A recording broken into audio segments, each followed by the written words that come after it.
Hey everybody, welcome back to another episode of Porkins Policy Radio. As always, I'm your host, Pierce Redman.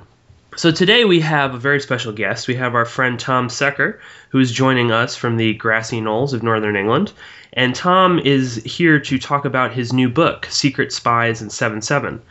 Now, Tom really needs no introduction on this show, but for anyone that doesn't know, Tom is a writer, researcher, and a filmmaker. He is the webmaster of investigatingtheterror.com as well as spyculture.com, where he hosts his excellent podcast series, Clandestine. He is the filmmaker behind 7/7, Seeds of Deconstruction, and 7/7 Crime and Prejudice. And he's also the author of Secret Spies and 7/7. Well, Tom, thank you for joining us. Thank you for having me on, Pierce. It's good to be talking to you again. Yeah, absolutely. I know it's been a little while, but I'm really excited to get into your book. So, Tom, for anyone that doesn't really know, what attracted you to the 7/7 case in the first place? Well, I suppose the main thing is that this is something that happened in my own country. It happened in places that I'm familiar with. I know London. I've been to London many times. I've ridden on the tube. I've ridden on London buses. So when this event happened, I suppose, by that point, I'd already been into 9/11 research for a couple of years. Well, yeah, probably a couple of years by that point. And so I was already familiar with the various theories and the various arguments that were bouncing around about 9/11 and completely on board with the idea that, this official story, this official investigation is just nonsense. So when 7/7 happened, I suppose it happened in the context of me already doing this sort of research. And because it had happened in my country, I felt obliged, responsible in some way. I'm not quite sure how to describe it, but I had a compulsion to investigate this as well. All right. Well, it's certainly... I even remember when 7/7 happened. I had a friend who was in London at the time. And then I wasn't really into the truth movement or researching 9/11, but I do remember it, and it is sort of, stuck in my brain as this, I don't know, the way they sort of contextualized it, where, you have 9/11, then you had 7/7. So this was, the war on terror is really happening, folks. This is real. Look, now it's even happening in England as well. Yeah, sure, there was a big element of that, but let's not forget, in 2004, in March 2004, we had the attack on Madrid, which was far more deadly and far more destructive than 7/7 was. You're talking about hundreds of people were killed. And yeah, I know. I think hopefully we'll get into that a little bit later. But you mentioned that in your book as well, that Madrid happened. There were other things, but for I think a various set of reasons, 7/7 sort of became this big event that we all were sort of focused on and going into it, and especially this official story that we'll see. So I guess to start, maybe you could just briefly break down the sort of official conspiracy theory of 7/7, how it happened, and who these four alleged bombers were, and give us the sort of the Home Office narrative, if you could. Yeah, sure. Okay, 7/7. So July 7th, 2005. There are four explosions, officially four explosions, 3 on tube trains at about 10 to 9 in the morning. These are underground metro trains in London. There is also an explosion on a bus about an hour later. These are entirely and almost solely blamed on 4 young British Muslim men. They said that they were suicide bombers. They said that, these guys are now dead. And we were sort of left to assume, oh, right, their bodies were found at the scenes and you have evidence that, they were there blowing up these bombs. And the 4 guys, 3 are British-born men of Pakistani origin who grew up in Yorkshire. And, of course, I'm from Yorkshire. These people grew up around the Leeds area. Leeds is really not that far from here. So I have a personal connection in that respect. I know Pakistani lads from Yorkshire. It's a sort of, it's a community of people that's actually very familiar to me. I used to work on a market stall next to one, next guy, a Pakistani guy who ran his market stall there. So, you know what I mean? These are the sorts of people who I have actually grown up around. The 4th guy was Jermaine Lindsay, who was born in Jamaica but grew up in Britain. He was the youngest of the four. I think he was only 18. He was 19. Hasib Hussain was 18, the alleged bus bomber. Then you have Shahzad Tanweer, who was, I think, 22, and Mohammed Sadiq Khan, who was supposedly the ringleader of this suicide bombing plot, who was 30. So, it was entirely blamed on 4 British Muslim suicide bombers. These were said to be homegrown, not part of a wider terrorist network, but that this had all happened, they'd sort of self-radicalized and drawn each other into the plot. And this, of course, is after we have all of these various media personalities coming on TV and saying, oh, this is the hallmark of Al-Qaeda. This is definitely Al-Qaeda. And then quickly the story changes to no, there is no wider conspiracy. This is just 4 individuals. They are completely responsible. They radicalize themselves. Yeah, sure. On the day itself, it was within about, 2 to 3 hours of these bombs going off. You have this line about that the attacks bear the hallmarks of Al-Qaeda. This first comes out through the BBC. Who else? And it then gets picked up by Jack Straw, who was the then Home Secretary. Lots of other officials, lots of other media commentators. I highlighted this both in my book and in my first film because it's just astonishing watching through this media coverage, and they're all basically working from the same script. To the extent that they're even all using this hallmarks of Al-Qaeda phrase. Yeah. And when you follow that phrase through since 7/7, it's become one of those sort of terror commentary memes that you get a lot in the media. They talks about that, like that inkjet cartridge bomb plots that never seem to add up to very much. Right, and they were, but for the first 48 hours, it was all hallmarks of Al-Qaeda, hallmarks of Al-Qaeda. Al-Qaeda. Yeah. They're under your bed. They're everywhere. Yeah. Well, yeah, they are. They are the new Reds under the bed. Yes. Well, so I guess then, now that we have the sort of basic outline of what happened, maybe we could now get into some of the specifics in your book. The book is just excellent, and you really meticulously go through each subject. You go through the actual bomb sites, you go through the CCTV footage, you go through everything. But perhaps we can start with the actual bomb sites, because that was, for me, what really kind of made me really question what was going on was the actual physical evidence at the bomb sites, because this doesn't really add up. And as you go on in your book in those early chapters, it is just inconsistency and contradiction after another between what the Metropolitan Police Service were saying, what the Home Office was saying, what the media, everybody. And there are just so many, issues with all of this. So maybe we can start with, as I said, just the bomb sites on the tube trains.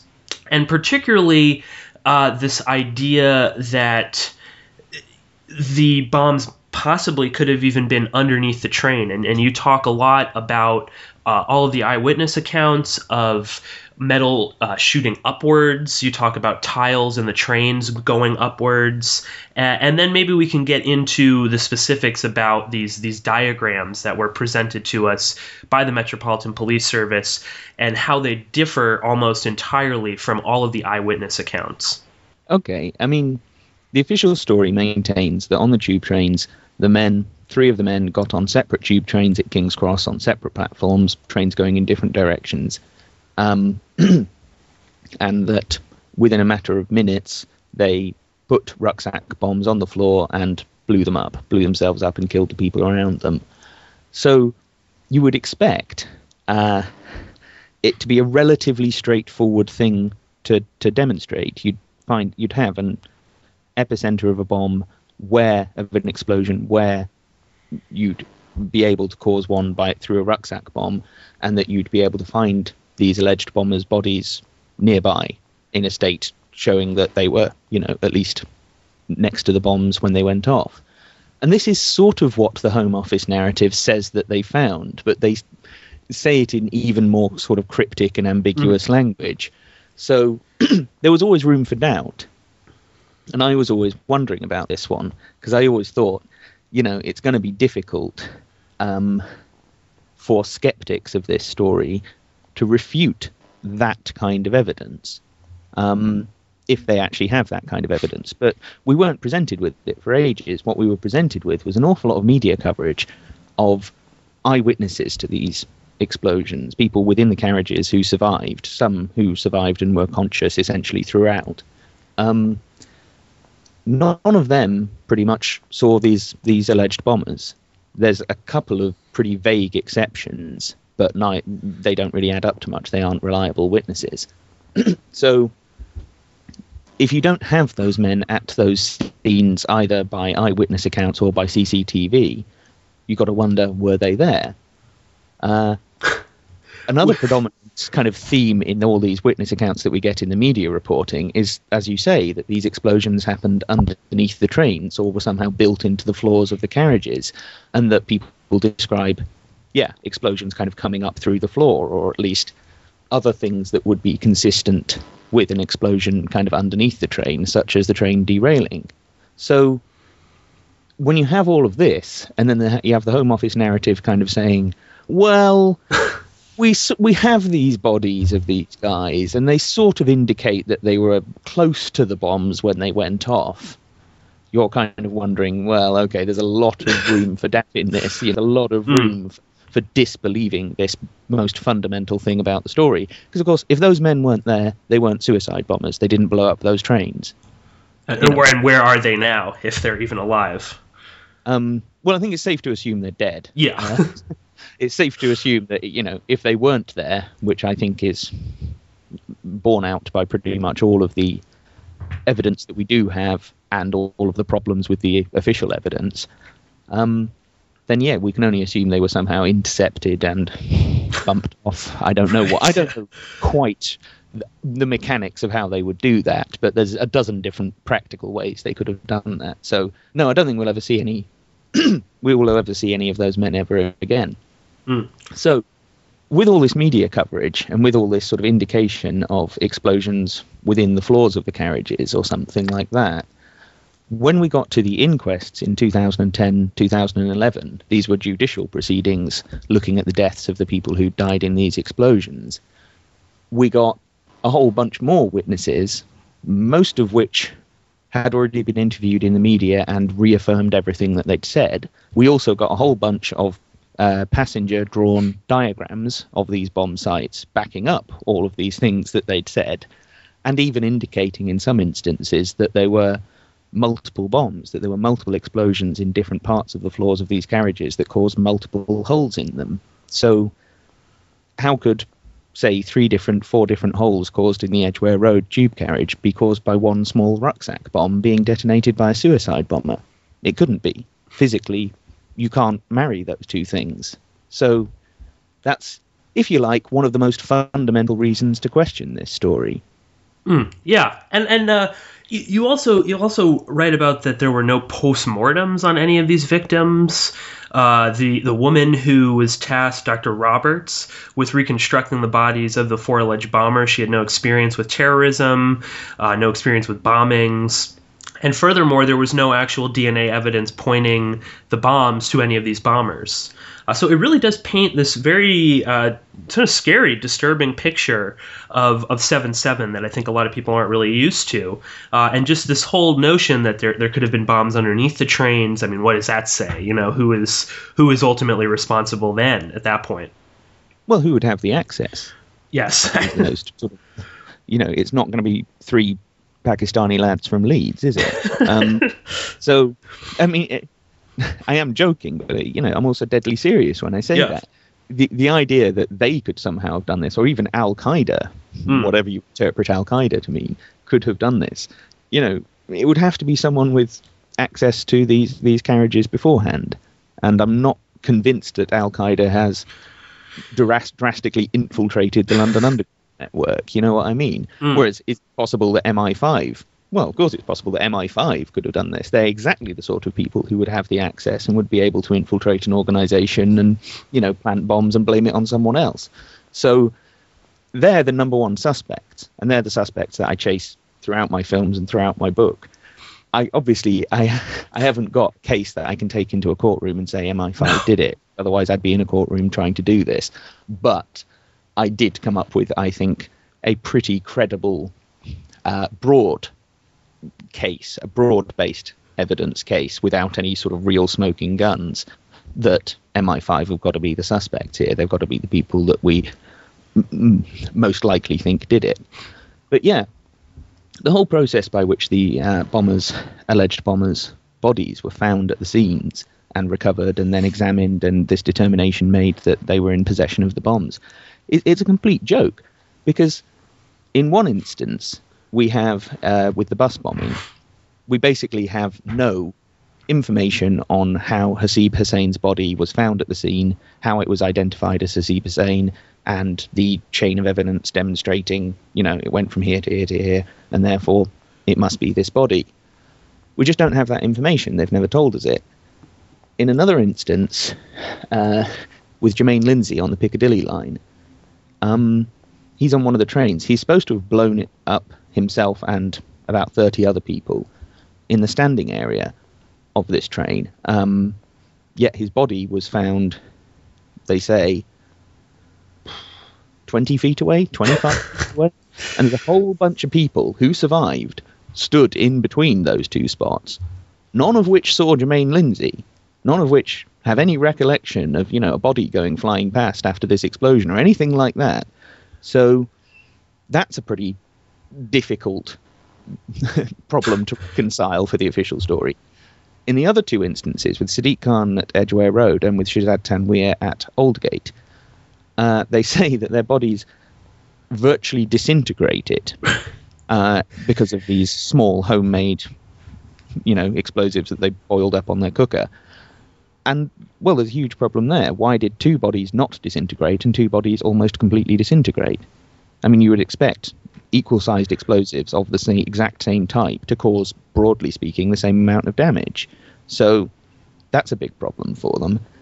And in those two instances, when I'm trying to think of the person's name, a doctor called Morgan Costello was sent to these bomb sites, or some of the bomb sites, on the evening of the explosion, on the evening of 7/7 itself. And they were told to basically count up the bodies and make a pronouncement of death, a pronouncement of life extinct. And at both Edgware Road and Aldgate, they counted one less body than there should have been if Shahzad Tanweer had been there. They didn't actually find those bodies until 2 days later in the case of Sadiq Khan and 2.5 days later in the case of Shahzad Tanweer. So what happened in those 2.5 days? Did someone plant those bodies there? I mean, the fact that they couldn't find them on the evening of 7/7, yet managed to find them on the evening of July 9th, suggests to me someone's got into these scenes in the meantime. And when you read through the police investigation, the accounts of their investigation of these bomb sites, you don't get an impression of a bunch of very competent, careful people. You get the impression that if someone wanted to sneak evidence onto these bomb sites, they could have done. And these police would then have just found it later and thought, oh, well, okay then. Didn't find it before, write it down. So there's not only a massive problem for the official story here, there is also an identifiable way in which the evidence could have been manipulated if someone were so inclined. Definitely. It just struck me, just all of the different examples that you point out, this investigation is just so sloppy. And then seemingly, though, they'll say one thing one day and then the next day it's something else, and the media and everyone just sort of agrees, oh, okay, yeah, sure. Yeah, they didn't find it before, but now they found it. And yes, maybe Mohammed Sadiq Khan's 3 different wallets are found at every single bomb site, but that's okay. We'll just sort of keep going along with this, and we'll go about our day as if this isn't bizarre at all. Yeah. The mainstream media have completely failed to hold the police investigation to account. It's not like I expect the British police to do a proper investigation. I mean, Lord knows they struggle to do that with regular, right? Yeah, let alone serious, right? So their competence cannot be relied upon at all, or even expected. what you could hope for, and what does occasionally happen, is for the mainstream media to pick on a case and say, no, you've got this massively wrong. Your case doesn't add up. You're chasing the wrong people here. And sometimes this does happen in this country, but pretty much never with terrorism cases. And obviously it didn't happen with 7/7. And that's all the more reason why I got involved in this, is because I could just see that the police investigation was at best an incompetent disgrace, but that the mainstream media had no real interest in following this up. And the most basic questions that occur to me, at that point a completely kind of amateur investigator, they must have occurred to these journalists, and yet they never seemed to ask the question. So it was all the more important for me to sort of, try and fill in that space as best I could. No, certainly. And maybe now we could kind of move into another major part of your book itself, which is this notion of a wider conspiracy, which we've sort of been touching upon here. But we have the only 3 witnesses that are alleged to have seen these 4 people. We've got, I think, Sylvia Waugh, Sue Clark, and a man named Joseph Martakia. They all managed to see these men, but with multiple other people, somewhere between 5 and 6. So again, this notion that there is who were these other men? How they never been investigated or looked for or anything like that. And then of course we move into the CCTV footage, which in my opinion, at least as I was reading the book, just stinks of a wider conspiracy.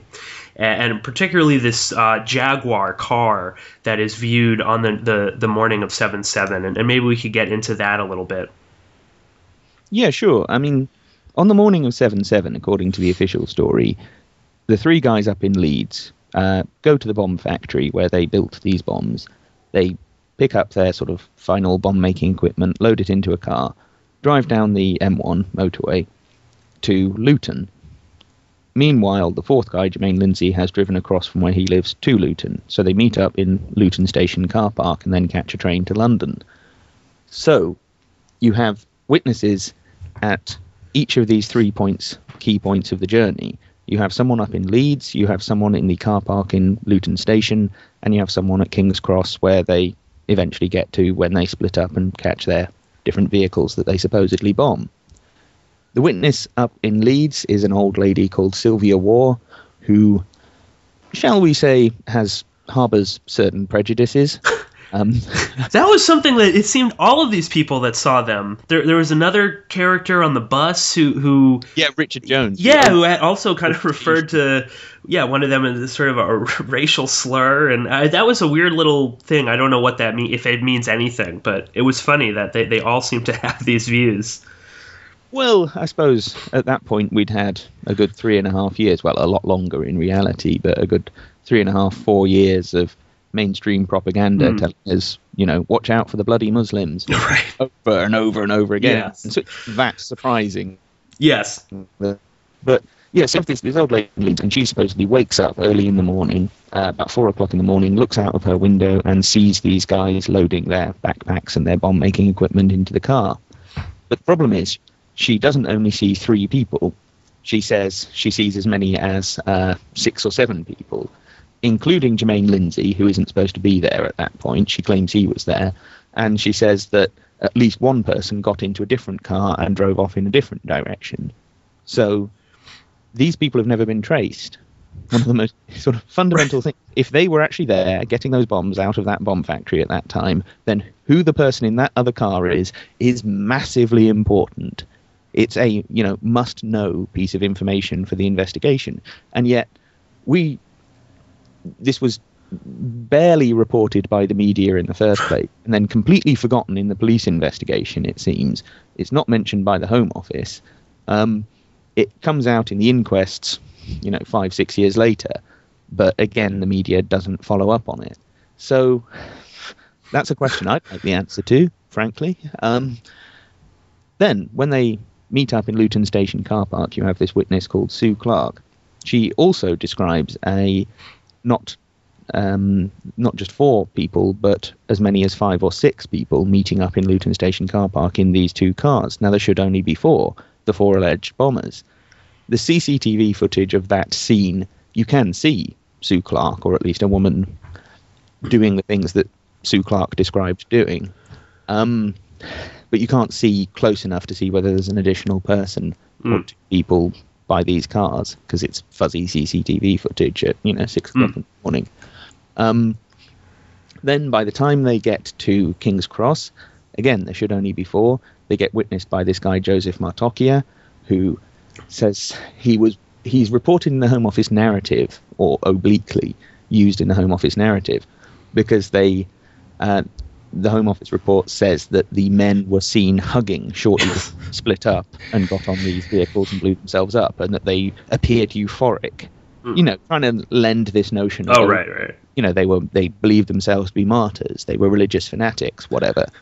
But the problem is Joseph Martocchia saw a group that were entirely Asian, so no black guy, no Jermaine Lindsay, and he describes as many as, again, 6 or 7. And he said that they were a cricket team.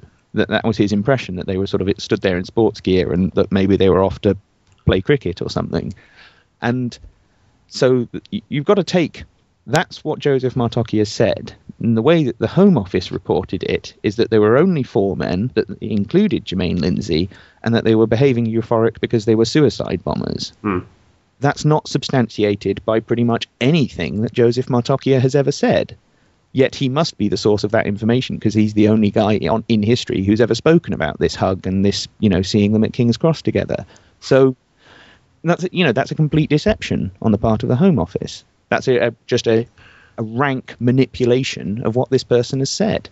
And so at every point in this journey that they probably did take, there's supposedly extra people. Well, who are these extra people?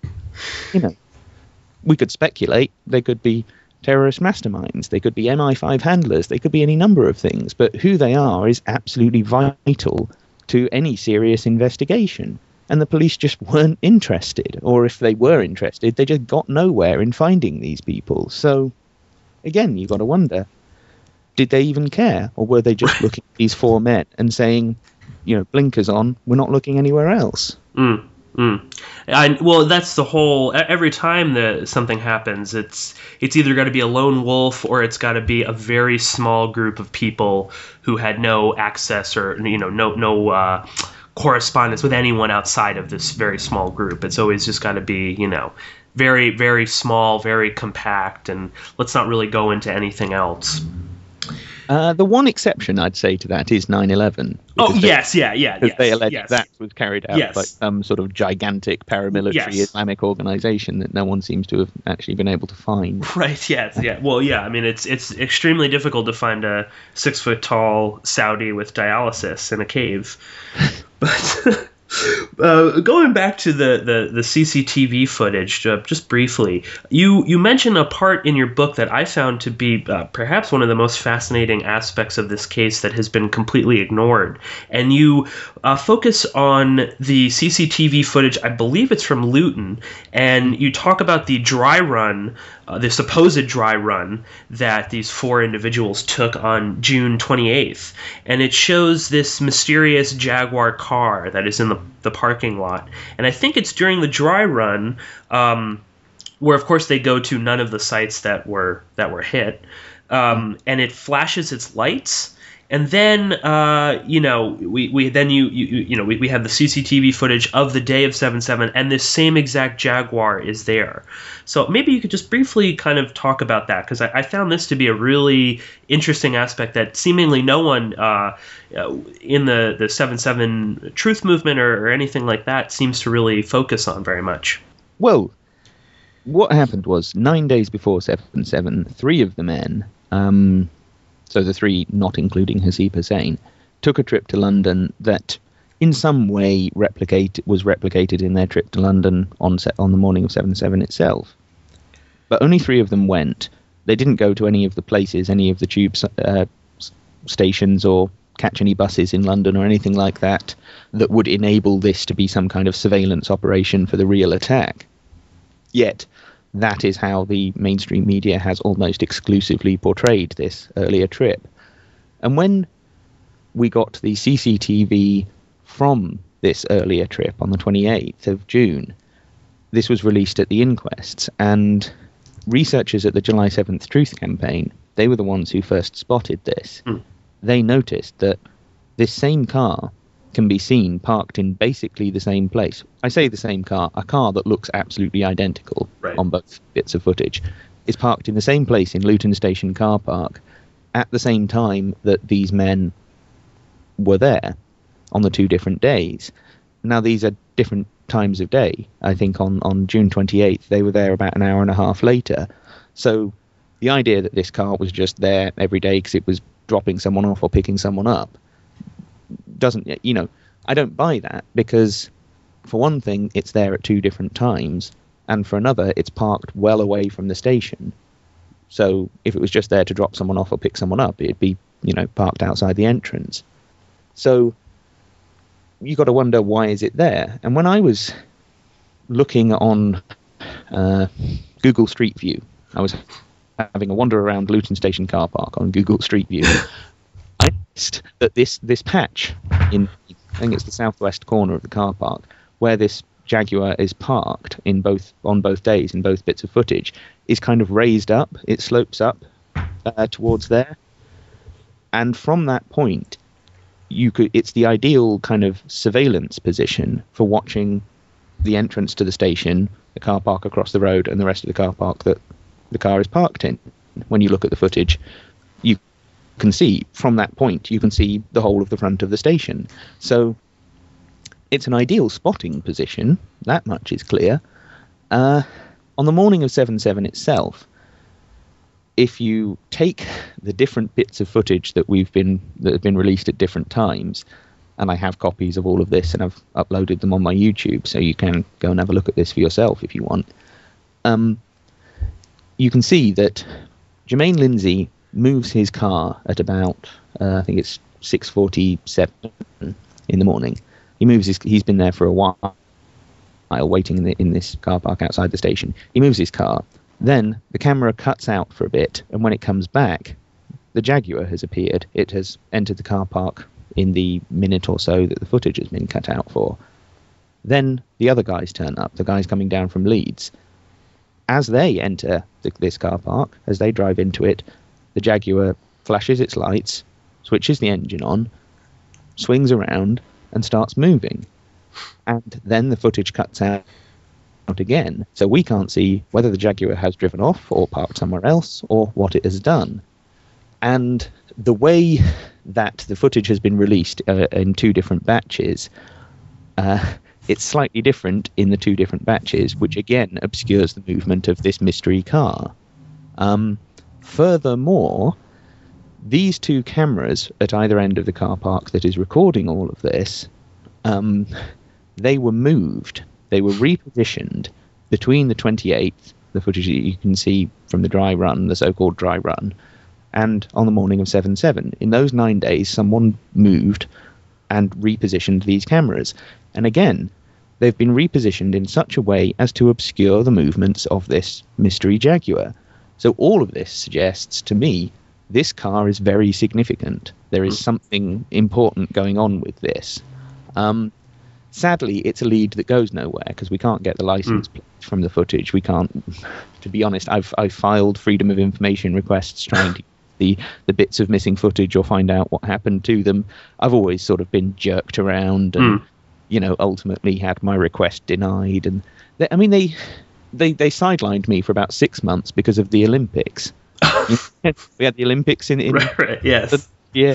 So I'm waiting around for them to respond to this FOIA request, and I get this email saying, "Oh right, well, the entire FOIA office seems to have been shut down because of the additional security needed."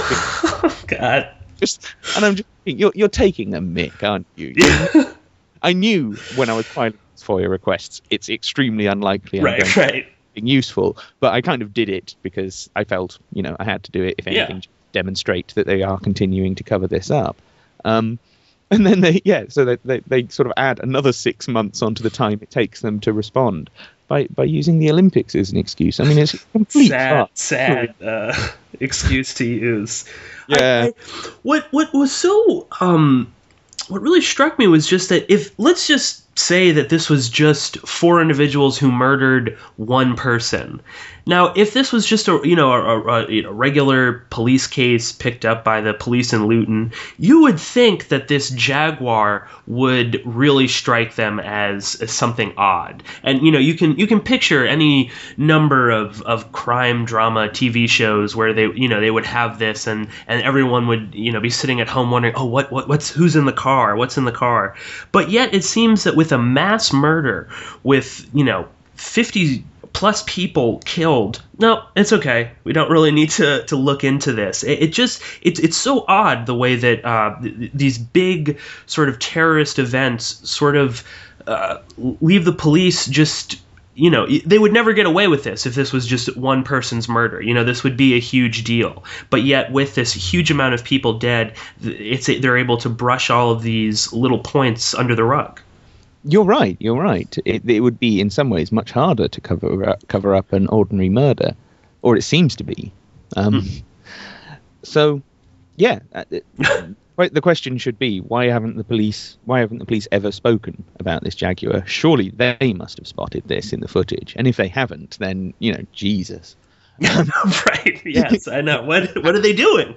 How thick are these people? Right. But by contrast, when you actually look at the timeline of when they say they recovered this CCTV from Luton Station, it seems that they were there actually a day earlier than they should have been, or at least a day earlier than they should have been. They seem to have sort of remarkable powers of premonition when it came to getting to Luton Station and finding this CCTV, because according to the story that they've told, they were actually there either the same day that they identified the 4 men on CCTV in London. If you think they're going backwards in time, so they identify them in London, and then they have to go back earlier in the day to identify them earlier in their journey. And so how did they get from finding 4 men on one little bit of footage from King's Cross, 4 men wandering along with backpacks, how did they get from that to Luton Station, which is, 100 miles away? It's not 100 miles away, but it's dozens of miles away. Why did they pick that particular station only hours later and turn up there demanding to see the CCTV footage? How did they figure that one out? And like I say, depending on which testimony and which reports you read, they may have actually been there the day before they'd even found these guys on the London footage. So, it's a ridiculous story. It really is. And so the notion that they couldn't have spotted this Jaguar and couldn't have twigged the relevance of it is absurd. And the only reason for them not to have ever mentioned this and not to have followed up this lead and not to have sort of avoided drawing anyone's attention to it is because someone's told them to. They must have spotted it, so someone must have said, no, don't look at that car, don't try and sort of figure out who's in that car, because otherwise that would just be the most basic instinct that a police person should have. No?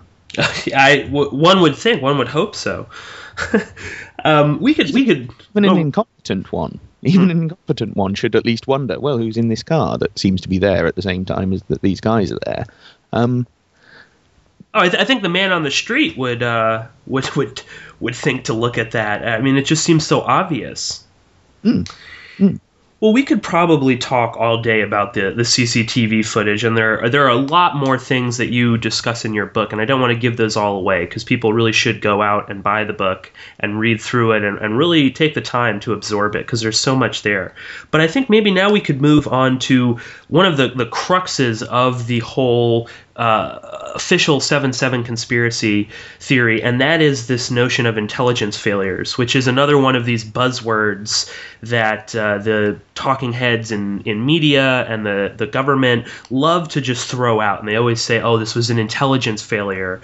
If only this group had shared information, and if we had done this, and then maybe, we would have been able to avert this. And you spend a lot of time talking about the intelligence failures, and you present a very clear case that these are not in. Maybe this is the real intelligence failure: is that it presented us with this narrative that essentially all of the failures went back and convinced people, oh, they were the bombers. All of the so-called failures sort of set these 4 men up as, oh yes, they were suicide bombers. And you focus on 3 or 4 major people, and perhaps first we could just briefly just touch on McDade and the Iqra bookshop, which seems to be the hotbed of radical Islam in England, is this bookshop and the greater area. I forget where it is right now, but you describe it as being portrayed, at least in the media, as, you know, some sort of Al-Qaeda training ground in England. Well, sure. I mean, just to clarify what you're saying, my argument is that after 7/7, MI5's initial version was, we don't know these guys, we never knew these guys, we didn't know anything about them. They called them clean skins, or at least this term, clean skins, was being circulated in the mainstream media. That basically means we knew nothing about them. Then, pretty soon they say, okay, they did sort of turn up on the fringes of an investigation that we were running, but we didn't really have any information on them of any significance.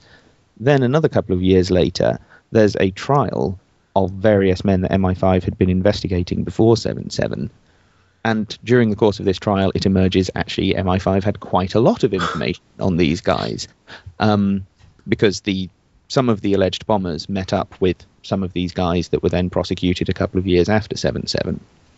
So we got another report, and that outlined a timeline of what MI5 knew and when they knew it, and this was much more extensive than their earlier story of, oh, they just sort of turned up on the fringe of the investigation. Then we got the inquests. At that point, a whole load of documentation from these various pre-7/7 investigations became available, and when I went through it in detail and compared the timeline that we got in the 2009 report, the documentation that MI5 had made available, and the testimony of the MI5 witness at the inquests, I found that timeline that they gave us earlier is completely shredded. It's nonsense. It's a fiction. And yet, there was no real questioning of the MI5 witness on this issue, or every time it came up, it was just oh, well, I don't know. I wasn't actually running these operations, so I can't answer in that degree of detail. That was pretty much their excuse for about several days of testimony. That, they're facing people who died supposedly at the hands of these suicide bombers, asking these questions, and they're sort of saying, I wasn't part of that investigation, so I can't tell you. Well, right. What use are you then? Why are you even on the witness stand? You clearly know nothing. And so the whole dynamic that has been set up by this drib-drab process over a number of years is that every time someone turns around to MI5 and says, what did you know about these guys before 7/7, MI5 replies by saying, oh, well, we knew this and that, and that all conveniently makes them look like Islamic terrorists, because, they were involved in this radical bookshop, they made these trips to Pakistan, they were involved with these people who later became convicted terrorists. And so all of this stuff has conveniently generated a backstory for these men that has convinced the public, they were Islamic suicide bombers, they were fanatics. Whereas, because I've never bought the notion of these as failures, per se, I don't buy into that. I was looking at, why did these men get involved in the different activities? Why were they involved in a radical bookshop? Why did they go to Pakistan? Why were they talking to these guys who later ended up being convicted of terrorism? And when I looked into that in as much detail as I could, I found this disturbing pattern whereby every time these men did something that would later be used to incriminate them, they did it through contact with one of 3 or 4 men, one of which is definitely a spook, 2 of which are probable spooks, and the other one I'm just not very sure about. So the first one is Martin McDade. Like you say, from about 2001 to 2004, these men, or at least Mohammed Sadiq Khan and Shahzad Tanweer, to a lesser extent Hasib Hussain, were involved in this Iqra bookshop in Leeds, in an area called Beeston, which is sort of near Leeds. This was an Islamic bookshop. They sold Islamic literature there. They also arranged training camps, so-called training camps, in the Lake District, which also not very far from here. The problem is, these training camps weren't exactly militant training camps. They kind of did military-style exercise drills a bit, running up and down hills with backpacks or whatever. But there was no weapons, there was no explosives, there was no combat training, there was no nothing of that sort. So from a terrorist point of view, these were, you might as well just go to the gym or go for a run or something for all the training that you've been getting how to be a terrorist. But these camps were run by this guy called Martin McDade, who is a white Scottish so-called convert to Islam, who used to serve in the Special Boat Squadron, which is like the SAS, but the Navy equivalent. So he supposedly was an elite British Special Forces soldier who sometime in the 1990s became a Muslim and then started running this radical bookshop and getting young men involved in these camping trips to the Lake District.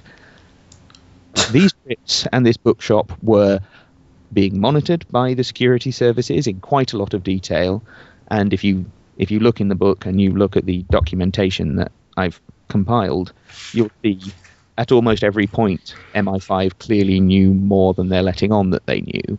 So they not only knew what we have laid out for us that they've admitted to, there's also a whole bunch of other stuff that they clearly also knew that they're saying, no, we didn't. So, yeah.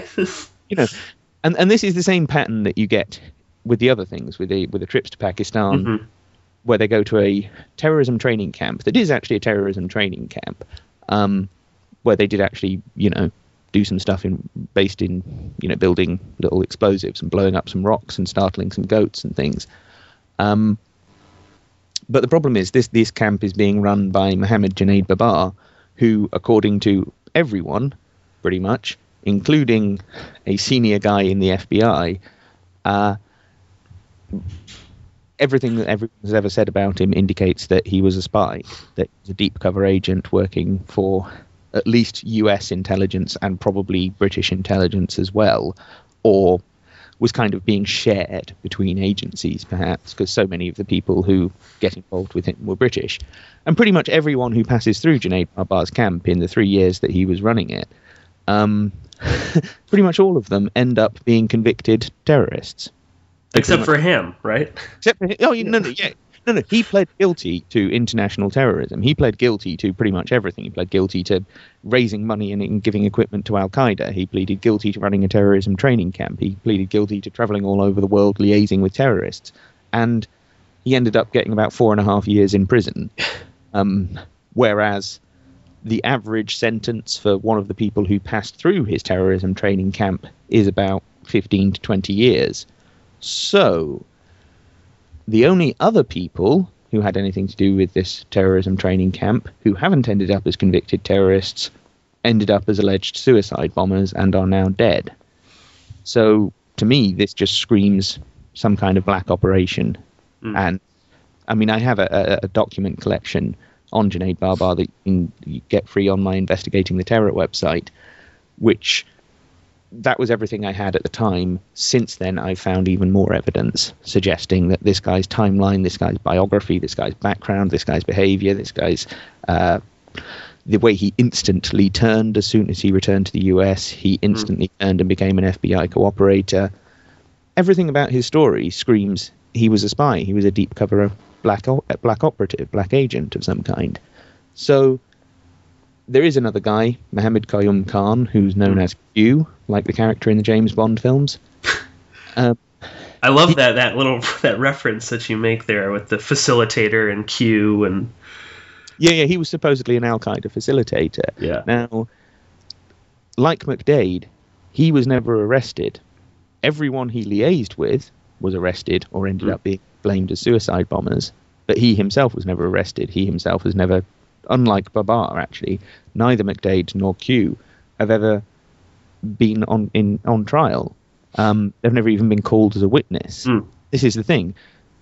If these people are known to the security services, if they are supposedly high-ranking and central to these plots, whatever these plots really are, and yet they've not been arrested, why aren't they being used as a cooperating prosecution witness? Why aren't they even being used as a witness for the defense? Someone would want that person on trial to say something. So the only reason that doesn't happen is because of state secrecy. it's not admitted that that's the reason why this hasn't happened, but it's the obvious conclusion we have to come to, because there's just too much at stake. Too many people would want them on trial for them to not turn up. So, and when you look at previous examples like the Ali Mohammed case, same sort of thing. Why is it that Ali Mohammed, all of his trainees end up on trial throughout the 1990s, yet no one manages to get him on trial as a witness in these cases? Yeah. I mean, it's the same sort of pattern. It's just not what you would expect if this was a normal case, if these people were genuinely guilty and this was a normal prosecution, normal trial. The only reason why you get this weird disappearing act for certain key figures in these plots is because they're spooks, or at least protected assets of some sort.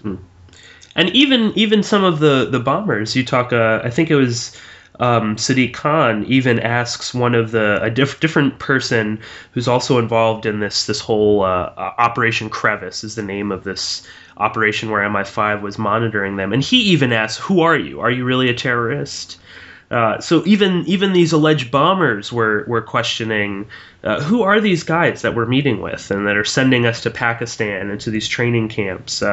I found that really, funny and horrifying, and that even they were wondering, can I trust this person? Is he really who he says he is? Yeah, well, there's several different ways of interpreting that.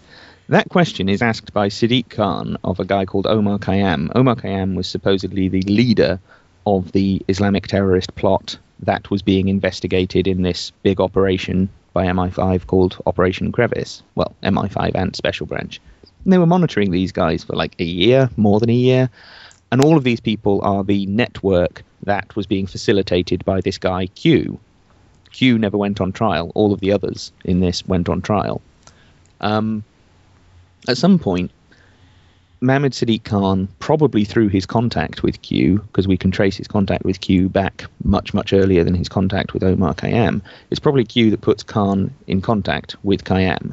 And he meets up with him on several occasions in early 2004. Well, I think late 2003, early 2004. So a year and a half before 7/7.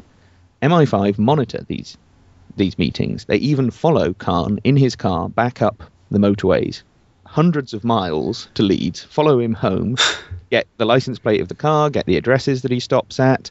They chase all of this stuff up, and yet somehow they claim, oh no, we didn't know anything about this guy. So in one of these meetings with Khayyam that is being monitored by MI5 to the extent that they actually bugged the conversation, Khan asks him, so are you really a terrorist?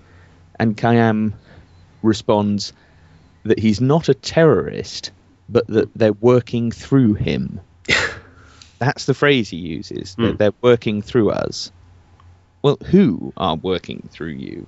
And are they terrorists per se, or are they, something else? Yeah.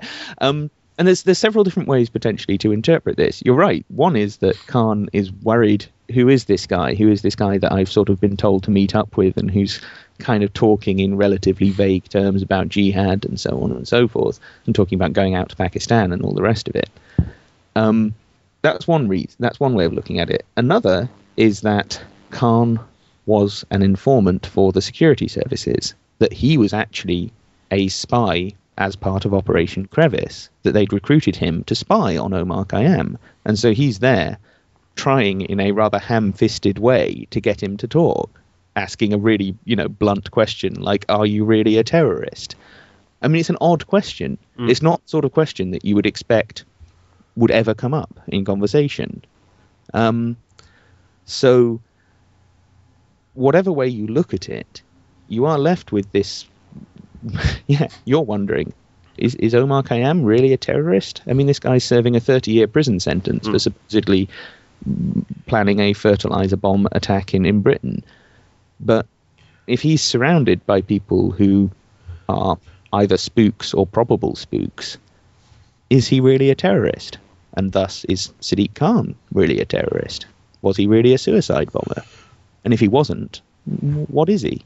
Yeah, I mean that is the $500 question. There is who are these four men, and if MI5 had so much information about them. They have phone calls of them talking and meeting and going to Pakistan, and yet they let them go. I mean, this is a difficult question, but I mean, what does that ultimately say about MI5 and also about 7/7? I mean, how could they let these people go? You ultimately go to this sort of a mindset where they let 7/7 happen, and I don't know if that's totally accurate, but you are left with very few sort of avenues to go down. Well, it depends on whether or not you buy into the notion that these men were responsible for 7/7.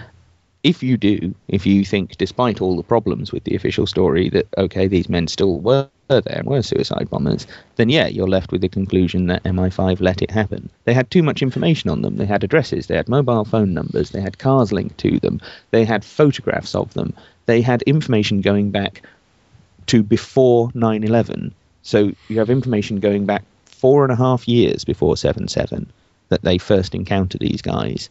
So how did they not manage to put this together? They're an intelligence service, for heaven's sake. They're one of the world's oldest intelligence services. They should be able to, have a database where they can look up the name Sadiq Khan and notice that it's turned up in other investigations.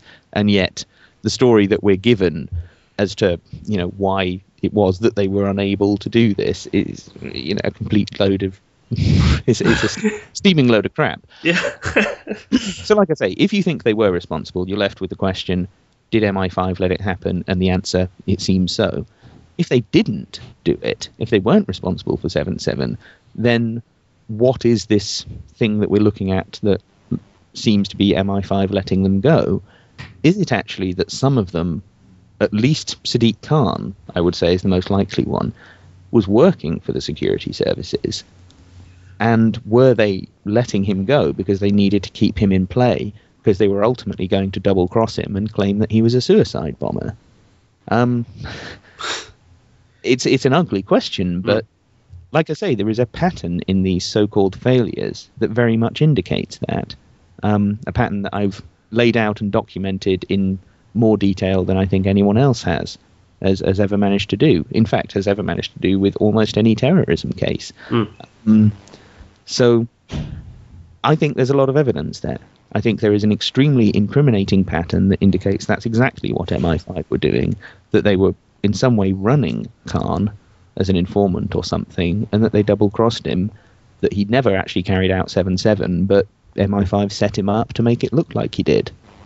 Which, of course, then begs the question of why did MI5 want 7/7 to even take place?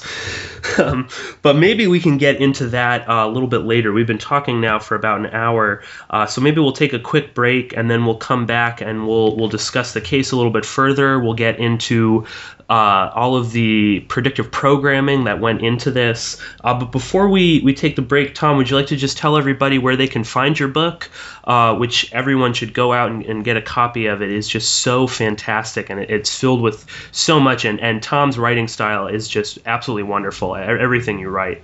Thank you, Pierce. Yeah. No, you beautifully write these things. I mean, and it's just wonderful. Well, I'm glad you think so. I did work very hard on this book. But yeah, if you want the ebook version, you can get it. It's available in all the usual ebook stores, Amazon, iBooks, whatever. If you want the paperback, you can get it exclusively through my website, investigatingtheterror.com.